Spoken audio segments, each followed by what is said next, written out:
ndibveisa dzarangu Critical. Ndosvika padendo unabana sadza rangu. kuti zvityise ndatotenga bhodhoro rebroko ndikaunganidza zana ramatombo tumaplastic akazara nedhobho asi ndinopika idi pachamuka hondo ndoda kunyatsotanga nabhema moko ndashatirwa semuchitonga mune mamhepo nezuro ini ndakanga ndisipo makutora sadza rangu makupa maitshipo ndibvei sadza rangu sadza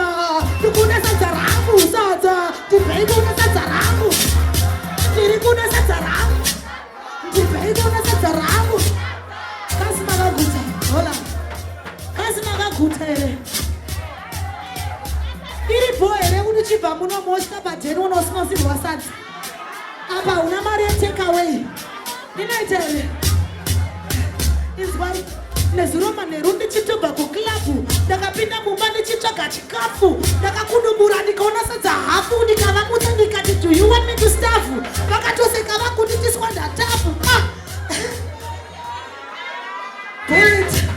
bullet from top run it from top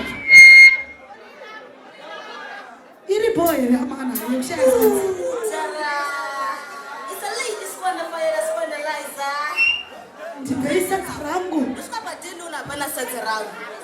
kuti zvityise ndatotenga bhodhoro rebroko ndikaunganidza zana ramatombo tumaplastic akazara nedhobho asi ndinopika idi pachamuka hondo ndoda kunyatsotanga nabhema moko ndashatirwa semochitonga mune mamhepo nezuro ini ndakanga ndisipo makutora sadza rangu makupa maitshipo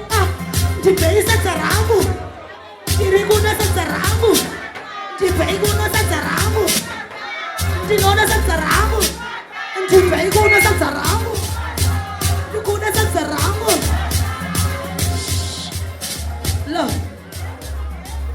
nezuro manheru ndichitobva kurolazi ndakapinda mumba ndichitsvaga chikafu ndakakudubura ndikaona sadza hafu ndikavamutsa ndikati do you want me to staff vakatoseka vakuti tiswanda tafu